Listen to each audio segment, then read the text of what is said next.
जब इन्वायरमेंट पर्यावरण की समस्याओं की बात कर रहे हैं, तो क्या सामाजिक विषय में बात करें? क्या ज़रूरी है? क्या हम इन्वायरमेंट को समाज के विषय में ही बात करें? ऐसा क्यों? वो इसलिए, जैसा मैंने आपको शुरू में बताया कि मानव और समाज और पर्यावरण में एक बहुत ही क्लोज़ दो तरफ़ी रिश्ता है, राइट? अब मैं आपको बताऊँगी कि किस तरह से ये रिश्ता सामाजिक असमानता में बदल जाता है। एक छोटा-सा एग्ज़ाम्पल उदाहरण ये है, गुजरात के कुछ क्षेत्रों में जहाँ पर सूखा पड़ता था या वर्षा कम होती थी, बरसात का पानी नहीं होता था, तो खेती में मुश्किल हो रही थी। तो जो पूंजीवादी किसान थे, जो अमीर किसान थे, जिनके पास संसाधन थे, उन्होंने क्या किया कि भूमि को और गहराई तक खोद दिया और वो भूतल की तरफ पहुंचने लगे ताकि पानी निकले और उनकी खेती हो और जो कैश क्रॉप्स होती है ना, वो जल्दी से उगाए, उनको बेचे और अमीर हो जाए। अब उससे क्या हुआ, पानी तो उन्होंने निकाल लिया, लेकिन जो गरीब किसान था, जो सिर्फ रेन डिपेंडेंट था, बरसात के ऊपर डिपेंडेंट था, बरसात तो हो नहीं रही थी, पानी अब और नीचे चला गया, उसके पास तो संसाधन नहीं है ना कि वो कैसे निकालेगा पानी, कैसे एक्सेस करेगा, तो उसकी खेती तो बेकार हो गई। तो उससे क्या हुआ, जो सोशल असमानता थी, जिसे सोशल इनइक्वालिटी कहते हैं, वो और बढ़ गई और इससे अमीर और अमीर होता गया और जो गरीब था वो और गरीब होता गया। ये तो एक बात हुई एक पर्टिकुलर वर्ग जिसे कहते हैं अमीर और गरीबी के बीच में। लेकिन कुछ ऐसे प्रदूषण हैं जैसे कि वायु प्रदूषण, वो तो नहीं देखते अमीर गरीब या ग्रामीण या शहरी, वो तो सब पे समान तरीके से प्रभावित करते हैं। सब लोगों ने मास्क पहने होते हैं कि वो वायु प्रदूषण से अपने आप को बचा सके। इसी तरह से हम लोग कोशिश करते हैं कि जो नदी है उसके ऊपर बांध बनाएं और बांध बना के हम कहते हैं कि हम नदी के पानी को रोक लेंगे, उससे जो बाढ़ है वो नहीं आएगी। लेकिन क्या कभी हमने सोचा उस नदी के आसपास के लोग कहाँ जाएंगे? जब बांध बनेगा, उसका पानी छोड़ा जाएगा, तो लोग कहाँ जाएंगे? या तो हम लोगों को दूसरी जगह तक रखें, उनके लिए एक ऐसा सॉल्यूशन निकालें, ऐसा प्रबंध करें कि उनका जो जीवन है वो खराब ना हो, सामान्य रहे और बांध जो है वो भी बनता रहे। पर होता ऐसा नहीं है। हम ऐसे ऐसे सॉल्यूशन निकालते हैं, कभी हमारे अपना ही दिमाग की जो सोच है ऐसे ऐसे सॉल्यूशन निकालती है कि हम ही सोशल इनइक्वालिटी को और गहरा और बड़ा करता जाते हैं और ये एक बहुत ही दुख की बात है। अब हम इस सब में हम कहते हैं कि हम एक ऐसा विकास करेंगे जिसको हम कहते हैं सतत विकास, कि पर्यावरण में, अर्थव्यवस्था में, मानव में और पर्यावरण में एक संतुलन लाने की कोशिश करेंगे, प्रकृति का शोषण रोकेंगे, जो हमारे प्राकृतिक संसाधन हैं उनको खराब नहीं होने देंगे।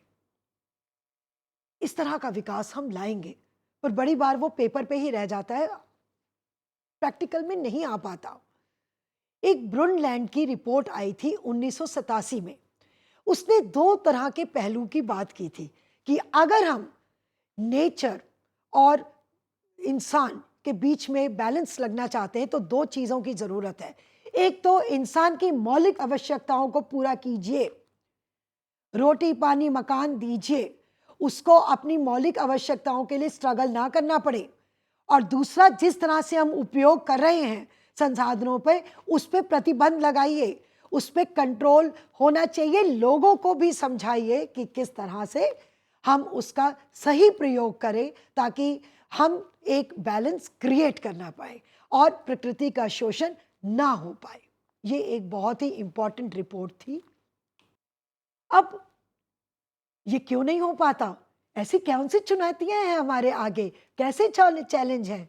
पहला, हमारा लालच बहुत ज़्यादा है। हम बेसिकली जो इंसान है ना, एक लालची इंसान होता है। हम किसी ना किसी हर चीज़ पे कंट्रोल करना चाहते हैं। हम कहते हैं जो ये एक संसाधन है ये मेरे पास ही रहे, ये दूसरे के पास क्यों जाए? और हमें फ्यूचर की तरफ हम ध्यान नहीं देते, जो हमारी भविष्य की जनरेशन्स हैं, जिनको हमें आगे ये इन्वायरमेंट देना है, हम उससे उसे भूल जाते हैं। ये दो चुनौतियां हमेशा हमको तंग करती हैं, और हमारी जो सोच है वो एक बहुत ही अपनी तरफ रह जाती है, और हम इन्वायरमेंट को दिन पर दिन एक्सप्लॉइट करते जाते हैं, उसका खनन करते जाते हैं। लास्ट में मैं आप लोगों को एक और एग्जाम्पल दूंगी और यहीं पर ख़त्म करूंगी। जब बारिश नहीं होती तो क्या होता है?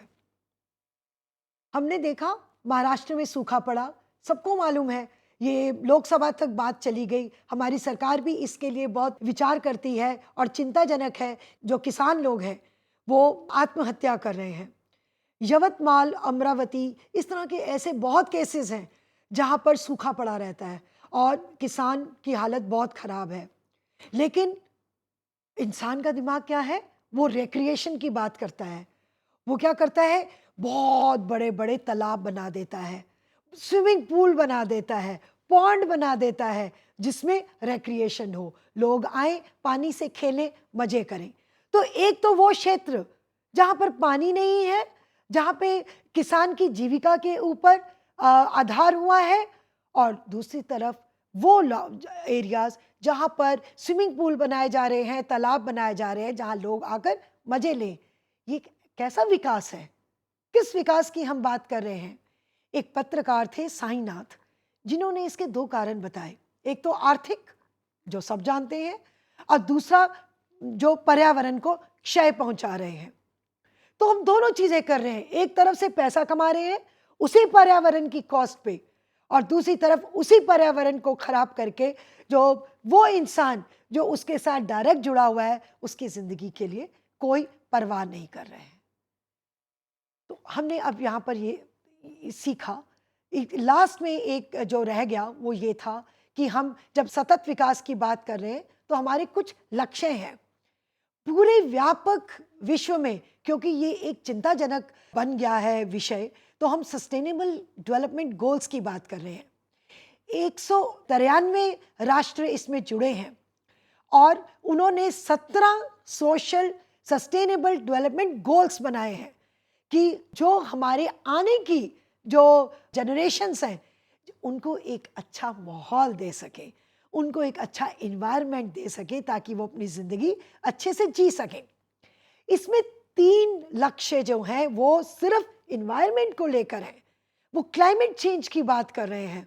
लक्ष्य 14 जो जलवायु की बात कर रहा है, लक्ष्य 15 जो पानी के नीचे जीवन है उसकी बात कर रहा है, जो समुद्र है उसके वहाँ जनजीवन है, और 16 जो भूमि पर जो जीवन है उसकी बात कर रहा है।